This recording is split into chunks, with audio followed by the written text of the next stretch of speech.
गूंगी बहू, अंधी सास। एक परिवार में 5 लोग थे। ओम प्रकाश, उनकी पत्नी सुमित्रा, बहू भावना, बेटा राहुल और एक थी उनकी बेटी प्रियंका।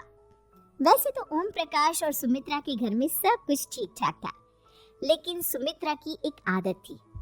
घर में कुछ भी गलत या सही हो तो वो किसी से कुछ नहीं कहती। और भावना स्वभाव की इतनी सीधी सादी थी कि अगर कोई उसके साथ गलत भी करता तो भी वो उसे कुछ नहीं कह पाती। इसी के चलते प्रियंका और राहुल घर में मनमानी चलाते रहते, क्योंकि घर को संभालने वाली औरतें इस तरह से रहती थी जैसे वो गूंगी और अंधी हो। माँ, मैं अपनी सहेलियों के साथ पिकनिक पर जा रही हूँ। ठीक है बेटा, चले जाओ। और मुझे आने में रात हो जाएगी, देर से ही आऊंगी मैं। अच्छा, कोई बात नहीं बेटा। रे भावना, तुमको एक बार में समझ में नहीं आता क्या? नाश्ते में फिर से पराठे बना के रख दिए। कितनी बार तुमसे कहा है कि मेरे लिए ढंग का नाश्ता बनाया करो। ठीक है जी, आगे से ध्यान रखूंगी। अरे ये बहू से किस तरह से बात कर रहे हो तुम राहुल? अरे तो और क्या करूं पापा, इसको कहीं बात एक बार में समझ में ही नहीं आती। सुमित्रा, तुम अपने बेटे को समझाती क्यों नहीं? बहू से बात करने का ये क्या तरीका है? अरे जिसकी जैसी मर्जी आए करो, मुझे क्या। भावना बेटा, तुम भी तो कभी कुछ कहा करो। इस तरह क्यों सबकी बातें सुनती रहती हो?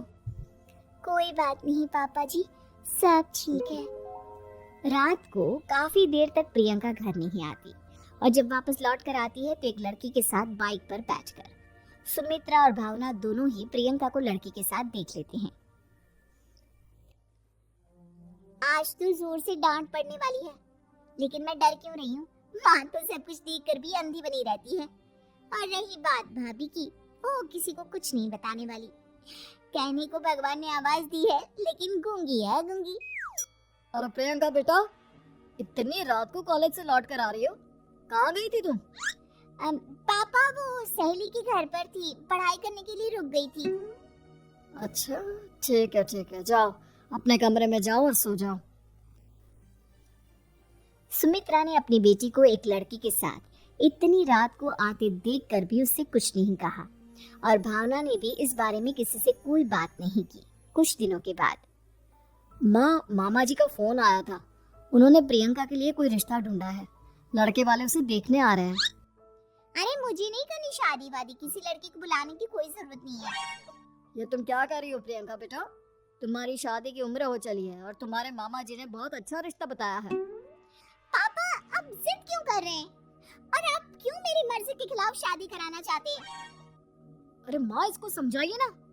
आपकी बेटी, आप तो बस चुपचाप सब कुछ होते हुए भी देखती रहती हैं। अरे तो क्या कहूँ, और मेरे कहने से क्या हो जाएगा?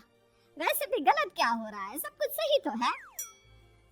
भावना बहू, देखो तो प्रियंका हमारी बात नहीं समझेगी, लेकिन वो तुम्हारी हम उम्र है।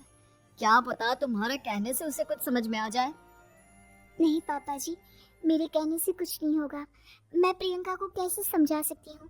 वो ननद है मेरी, कहीं मेरी किसी बात का बुरा मान गई तो? सुमित्रा और भावना में से कोई भी प्रियंका को कुछ नहीं समझाता। इस बात से राहुल और ओम प्रकाश जी दोनों ही परेशान हो जाते हैं। और फिर जब लड़का प्रियंका को देखने के लिए आता है, मुझे आपकी बेटी बहुत पसंद है, मैं उसके साथ शादी करने के लिए तैयार हूँ। देखो, मुझे तुमसे शादी नहीं करनी, और ये बात जितनी जल्दी समझ में आ जाए अच्छा रहेगा। अरे तो फिर आप लोगों ने मुझे यहाँ बुलाया ही क्यों? माफ कर दो बेटा, वो हमारी बेटी जरा गुस्से में है। हम उसे समझाने की कोशिश करते हैं। हाँ, देखिए आप नाराज मत होइए, वो तो उसने बस ऐसे ही कह दिया होगा। अरे कोई ऐसे ही कुछ कहता है क्या? और ये आपकी पत्नी और माँ, ये दोनों इस तरह चुपचाप क्यों बैठे हैं, जैसे इस घर के मेंबर ही ना हो? आपके घर में सब कुछ ठीक तो है ना? अरे सब कुछ ठीक है बेटा। सुमित्रा, समझाओ ना अपनी बेटी को। अरे क्या समझाऊं, क्या होगा समझाने से? सब ठीक ही तो हो रहा है, गलत क्या हो रहा है? भावना, प्रियंका को अंदर लेकर जाओ और उससे समझाओ कि कितना अच्छा रिश्ता है। इतना अच्छा लड़का है, इस तरह से बिहेव ना करे। नहीं जी, मैं किसी से कुछ नहीं कह सकती जी। अरे अजीब परिवार है, मुझे तो यहाँ से निकलना पड़ेगा। इस तरह से तो आपकी बेटी की शादी किसी से नहीं हो सकती। जिसके घर की औरतें गूंगी और अंधी बनकर बैठ जाएं, उस घर का कुछ नहीं हो सकता। ओम प्रकाश और राहुल सुमित्रा और भावना की हरकतों की वजह से बहुत परेशान हो जाते हैं। एक दिन वो दोनों आपस में बात करते हैं। पापा समझ में नहीं आता कि भावना और माँ को कैसे समझाया जाए। सही कहते हो बेटा, तुम और मैं काम के सिलसिले में सारा दिन घर के बाहर रहते हैं और घर की दोनों औरतें जिन्हें सारा घर संभालना चाहिए गूंगी और अंधी बनकर बैठी हैं। पापा आप ही बताइए इसका क्या उपाय है। मेरी तो कुछ समझ में नहीं आता बेटा, लेकिन हमें कुछ तो करना पड़ेगा क्योंकि इन सब की वजह से प्रियंका बहुत ज्यादा बिगड़ती जा रही है। तुमने देखा उसे किस तरह से बिहेव किया था। अरे लेकिन पापा हम करेंगे क्या? हमें एक नाटक करना होगा। कुछ दिनों के लिए हम भी गूंगे और बहरे बन जाते हैं, उसके बाद इन दोनों औरतों को अकल आएगी। हाँ पापा, शायद आपकी बात ठीक है। हम दोनों हर बार बात को संभाल लेते हैं और इसी वजह से माँ और भावना कुछ भी करने की कोशिश ही नहीं करती। और फिर अगले दिन, भावना नाश्ते में क्या बनाया है? जी पराठे बनाए हैं। मेरे लिए पोहा बना दो। अच्छा जी ठीक है, अभी बना देती हूँ जी। बहू नाश्ते में क्या बनाया है? पापा जी पराठे हैं और पोहे बन रहे हैं। अरे बहू मुझे तो उपमा खाने का मन था, मेरे लिए उपमा बना दो। ठीक है पापा जी, अभी बना देती हूँ। भाभी जल्दी से जरा मेरा कॉलेज की टिफिन तो पैक कर देना। और सुनो मुझे ना भिंडी की सब्जी खाने का मन है। सुमित्रा चुपचाप बैठी बैठी सब कुछ देख रही थी। उसने किसी से कुछ भी नहीं कहा और ये देखकर भावना को मन ही मन गुस्सा आ रहा था, लेकिन वो किसी से कुछ नहीं कह रही थी। उसे लग रहा था कि ओम प्रकाश जी जो हमेशा उसकी साइड लेते थे वो भी आज चुपचाप बैठे हुए थे।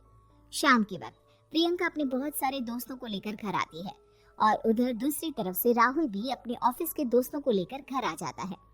प्रियंका अपने कमरे में तेज म्यूजिक चलाकर डांस करती है और राहुल अपने दोस्तों के साथ बैठकर जोर जोर से हंस रहा था। प्रियंका और राहुल मिलकर पूरे घर को अस्त व्यस्त कर देते हैं, लेकिन भावना उनसे कोई शिकायत नहीं करती और सुमित्रा जी भी चुपचाप बैठी रहती है। लेकिन भावना और सुमित्रा के अंदर का गुस्सा धीरे धीरे बढ़ रहा था। फिर रात को ओम प्रकाश और राहुल एक दूसरे से बातें करते हैं। पापा हमने इतना कुछ किया फिर भी भावना कुछ बोलती ही नहीं और माँ भी कुछ गलत करने से किसी को रोकती ही नहीं। तुम चिंता मत करो बेटा, इन दोनों के अंदर का गुस्सा भर रहा है और बहुत जल्दी बाहर आने वाला है। अगले दिन, अरे बहू ये कपड़े धुले हैं या गंदे हैं? पापा जी कपड़े तो मैंने धोकर ही आपकी अलमारी में रखे थे।